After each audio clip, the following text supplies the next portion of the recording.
Buenas tardes, profesora. Gusto saludarla. Mi nombre es Francisco Pérez y a continuación le presento el trabajo correspondiente a la unidad número 4, asociado al estudio que había, ¿cierto?, del ramo legislación.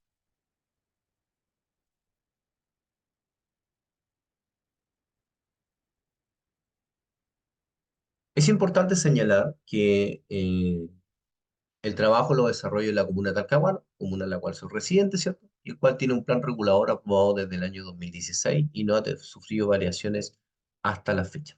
¿Ya? El terreno identificado, ¿cierto?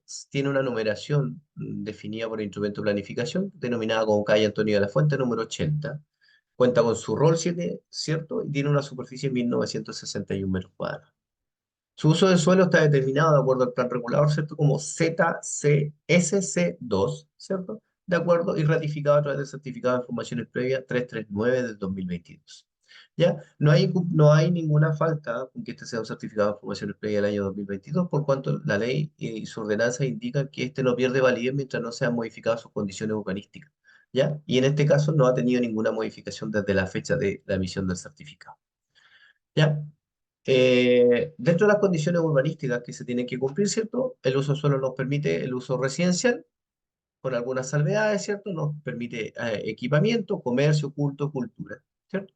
Y las condiciones de edificación básicamente se definen como la subdivisión predial mínima, 400 metros cuadrados, un coeficiente de uso de suelo 0,8, de constructibilidad 1,6 y una altura máxima de 9 metros.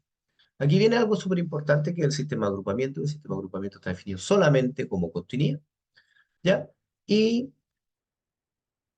otro punto importante a destacar, ¿cierto? Que no existe antejardín por cuanto la línea de edificación es exactamente la línea oficial, ¿ya? Aquí podemos ver claramente un extracto del plan regulador de Talcahuano, ¿cierto? Acompañado con la imagen del certificado de información. Bueno, una vez que tenemos ya claro definido el instrumento, ¿cierto? Y cuáles son las normativas que debemos cumplir, procedemos, ¿cierto?, a analizar un emplazamiento en el cual se hace un levantamiento, ¿cierto? Y no podemos apreciar que el terreno a analizar, ¿cierto?, enfrenta dos avenidas, Avenida El Torno y Avenida Hualpén, pero también enfrenta una calle denominada Antonio de la Fuente, ¿cierto? Y un pasaje en su parte posterior denominada Isla Rosa, ¿ya? Dentro de los análisis que se deben hacer, como este terreno enfrenta por sus cuatro caras el bien nacional de su público, ¿cierto? Debemos darle cumplimiento a poder materializar, ¿cierto?, los chavos respectivos en cada uno de sus vértices, ¿ya? También como es un terreno que está acogido al sistema de agrupamiento de continuidad, ¿cierto? Básicamente tenemos que darle cumplimiento a los patios, ¿cierto? Y a las áreas libres en el centro, ¿cierto? De nuestro terreno. Por eso que se aprecia en la imagen, ¿cierto? Un patio central de 16 por 25. ¿Ya? Se estima una construcción de dos niveles, ¿cierto? De 1561 metros cuadrados cada nivel. ¿Ya? Posterior a esa nos vamos al análisis de la elevación, ¿cierto? Y el cumplimiento del sistema de agrupamiento, que está definido como continuidad.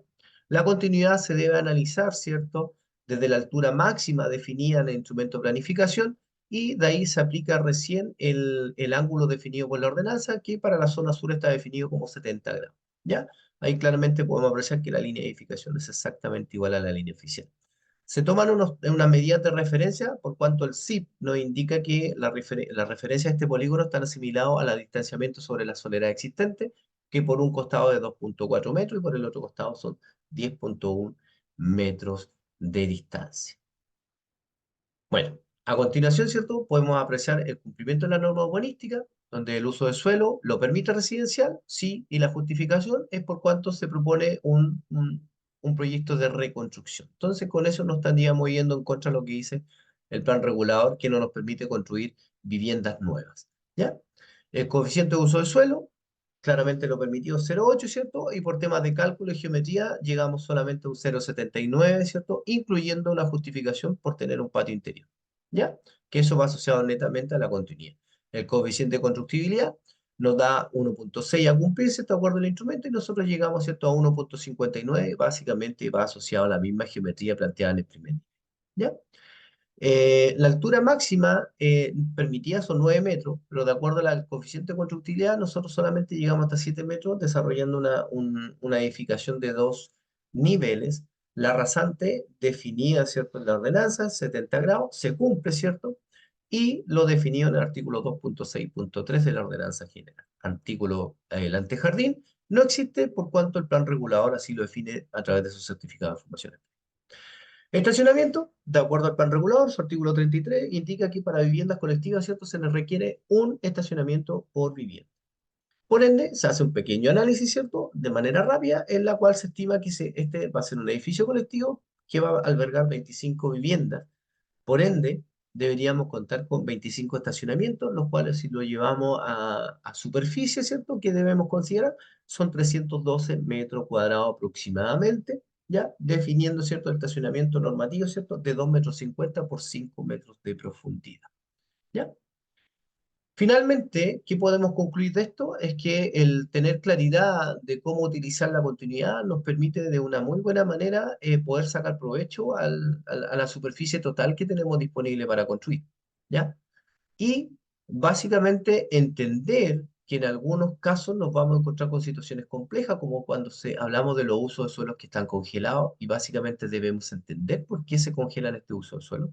Esto es producto que posterior a su construcción, esta población, que es de carácter social, ¿cierto?, tuvo un crecimiento bastante desordenado y en la cual hoy día la densidad que existe en cada unidad habitacional es muy alta, ¿ya? Encontrándonos viviendo en terrenos de 70, 80 metros cuadrados aproximadamente, 15 a 16 personas en cada terreno.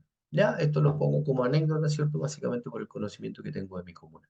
Estimada profesora, un gusto haber participado en este ramo con usted. Espero haber cumplido satisfactoriamente su encargo y quedo a vuestra disposición. Muchas gracias y un excelente fin de semana. Hasta luego.